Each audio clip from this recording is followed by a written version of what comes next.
बस यही बंटी क्या डिजिटल लॉक, सेंट्रलाइज एसी या फिर अखंड जोत ने इंदौर के उद्योगपति, कार शोरूम के मालिक और कांग्रेस नेता प्रवेश अग्रवाल की सांसों को थाम दिया? क्या ऐशो आराम और सुरक्षा के लिए लगाए गए डिजिटल लॉक ने आखिर समय पर साथ छोड़ दिया? जो चीज सुरक्षा के लिए लगाई गई थी वो आग और धुएं के कारण लॉक हो गई। सवाल कई, लेकिन जवाब अभी पुलिस की इन्वेस्टिगेशन के बाद ही सामने आएगा। तो वहीं शॉर्ट सर्किट या अखंड दीपक ने ब्रह्म मुहूर्त में एक बड़े उद्योगपति को मौत की नींद सुला दिया और यह खबर जैसे ही सामने आई हर कोई सन्न रह गया। इंदौर में तड़के सुबह 4 बजे देवास नाका क्षेत्र के महिंद्रा कार शोरूम के ऊपर बने पेंट हाउस में लगी आग ने शहर के प्रमुख उद्योगपति और कांग्रेस नेता प्रवेश अग्रवाल की जिंदगी छीन ली। दम घुटने से उनकी मौत हो गई, जबकि पत्नी श्वेता अग्रवाल और बेटियां सौम्या और मायरा घायल हैं। सौम्या की हालत सबसे नाजुक है, जो बॉम्बे हॉस्पिटल के आईसीयू में जिंदगी और मौत से लड़ रही है। यह हादसा न केवल एक परिवार को तोड़ गया, बल्कि इंदौर के उद्योग, राजनीति और सामाजिक जगत में शोक की गहरी लहर दौड़ दी। वहीं नर्मदा सेना के संस्थापक और राष्ट्रीय अध्यक्ष प्रवेश अग्रवाल की विदाई पर पूर्व सीएम कमलनाथ से लेकर सीएम मोहन यादव तक ने शोक जताया। आग के कारणों की जांच जारी है, लेकिन शुरुआती रिपोर्ट्स में शॉर्ट सर्किट और अखंड दीपक को जिम्मेदार ठहराया जा रहा है। महिंद्रा शोरूम के ऊपरी हिस्से में बना पेंट हाउस, जो प्रवेश का आलीशान आवास था, बुधवार तड़के 4 बजे आग का शिकार हो गया। प्रवेश अग्रवाल ने दरवाजा खोलने की कोशिश की, लेकिन धुएं की वजह से बाहर नहीं निकल पाए। दम घुटने से वे मौके पर ही बेहोश हो गए और इलाज के दौरान उनकी मौत हो गई। पत्नी श्वेता ने बताया, हम सो रहे थे, अचानक धुआं आया। प्रवेश ने बच्चों को जगाया, लेकिन सांस लेना मुश्किल हो गया। बड़ी बेटी सौम्या ने बहादुरी दिखाई और उन्होंने छोटी बहन मायरा को खिड़की से बाहर धकेला, लेकिन खुद धुएं की चपेट में आ गई। सौम्या को 40% झुलसने और सांस की समस्या है, जबकि श्वेता और मायरा को धुएं से सांस लेने में तकलीफ हो रही है।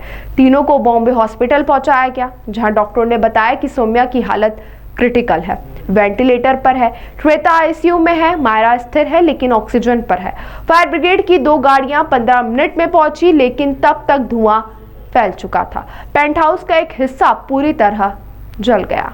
प्रथम दृष्टया जो जानकारी प्राप्त हुई उसमें यह था कि घर के किसी एक कमरे में आग लगी और उस समय सभी लोग सो रहे थे। प्रवेश अग्रवाल जी, उनकी पत्नी और उनके दोनों बच्चे। जब आग की सूचना, मतलब उनको आभास हुआ कि आग लगी हुई, उन्होंने बच्चों और पत्नी को उठाया और वो लोग बाहर निकले। और बड़ी बेटी जो थी वो दूसरे रूम में थी, तो चूँकि वो उनको बचाने के लिए गए और वहाँ पे गेट वेट तोड़ने करने के लिए प्रयास किया। जब उन्हें लगा कि पता चला कि वहाँ पे फंसी हुई है, कुछ चिल्लाने करने की आवाज़ आई, तो वहाँ पर पहुँचे, बट वो गेट वगैरह खोल नहीं पाए, कुछ था, तो वो किसी कारण से बाहर आए कुछ मदद के लिए हॉल में। और उसी समय शायद वहाँ पे धुआं बहुत ज़्यादा भरा हुआ था, जिस कारण से वहाँ पे दम घुटने की वजह से वो वहीं पर गिरकर बेहोश हो गए।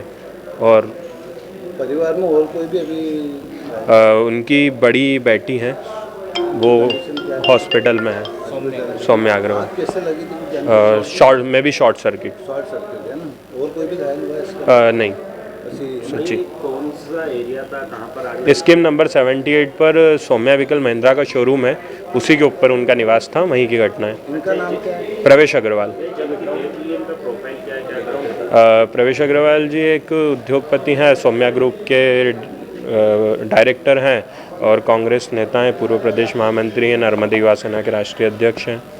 बेटी और इनकी वाइफ की क्या स्थिति है? छोटी बेटी और वाइफ स्वस्थ हैं पूर्ण रूप से, बड़ी बेटी का उपचार जारी है। एयर कंडीशन में आग लगी? मैं भी कंफर्म नहीं कह सकते, बट हाँ शायद। आपका परिचय? अखिलेश सिंह दवा, मैं नर्मदा युवा सेना का कार्य करता हूँ। तनाल रफीला क्षेत्र के अंतर्गत एक महिंद्रा का शोरूम है। जैसे महिंद्रा के शोरूम में नीचे जो बेसमेंट है वो, अगर उसको हम ग्राउंड फ्लोर माने तो फिर 2 फर्स्ट फ्लोर और सेकंड फ्लोर के बाद ऊपर जो पेंट हाउस है, पेंट हाउस में प्रवेश अग्रवाल जी अपनी फैमिली के साथ रहते थे, अपनी पत्नी और 2 बच्चों के साथ रहते थे। इसमें सुबह 5:50 पर साइड से जब धुआं उठता हुआ दिखाई दिया तो पड़ोसी ने एडमिन ब्लॉक को खबर की। एडमिन ने तत्काल वहां पर थाने पर खबर की। थाने से FRB आई, फायर ब्रिगेड आई और मॉर्निंग गश्त में जो ACP राजपाल साहब थे उन्होंने भी तत्काल घायलों को बाहर निकाला और उनको सीधे बॉम्बे हॉस्पिटल लेकर गए, जहां पर बॉम्बे हॉस्पिटल में जो डॉक्टरों के द्वारा प्रवेश अग्रवाल जी को मृत घोषित कर दिया गया। और जो बड़ी बच्ची है 14 साल की, वो भी फिलहाल आईसीयू में है। बाकी पत्नी उनकी और दूसरी बच्ची अभी फिलहाल स्वस्थ हैं। अभी मर्ग कायम किया जाकर पोस्टमार्टम कराया गया है। आगजनी का स्पष्ट कारण पता नहीं चला है। घटनास्थल का निरीक्षण करने पर फिलहाल ऐसा प्रतीत हो रहा है कि वो उस कमरे में सबसे ज्यादा आग लगी है जहां अखंड ज्योति जो दीपक जल रहा था। कहीं हो सकता है, संभावना ये भी हो सकती है कि दीपक की वजह से हुआ हो, या हो सकता है पूरा घर सेंट्रलाइज जैसी था, हो सकता है शॉर्ट सर्किट की वजह से हुआ हो। फिलहाल आगजनी का मुकदमा कायम किया जाकर इसमें जो आगजनी की घटना किस कारण से हुई है उसका स्पष्ट खुलासा जांच के बाद हो पाएगा।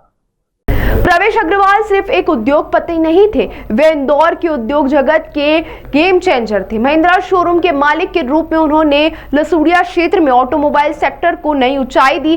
बिजनेस के अलावा वे सामाजिक कार्यों में सक्रिय थे।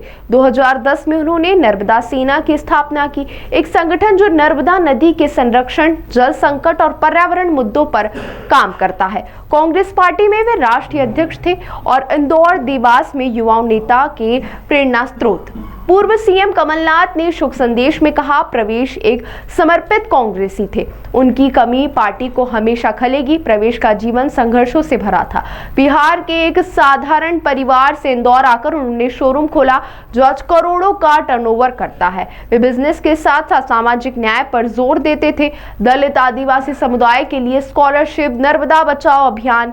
प्रवेश की विदाई ने इंदौर को हिला दिया। कांग्रेस हाईकमान ने राष्ट्रीय स्तर पर शोक व्यक्त किया, जबकि सीएम मोहन यादव ने कहा प्रवेश सामाजिक कार्यों के लिए प्रेरणा थे। वहीं परिवार को 5 लाख की सहायता देंगे।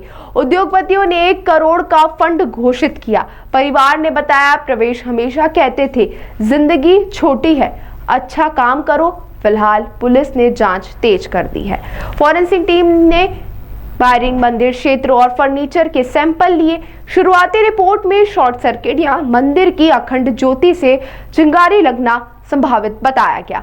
एक अधिकारी ने कहा, कोई साजिश नहीं लगती है, लेकिन सबूतों की जांच होगी। अभी के लिए इस खबर में इतना ही।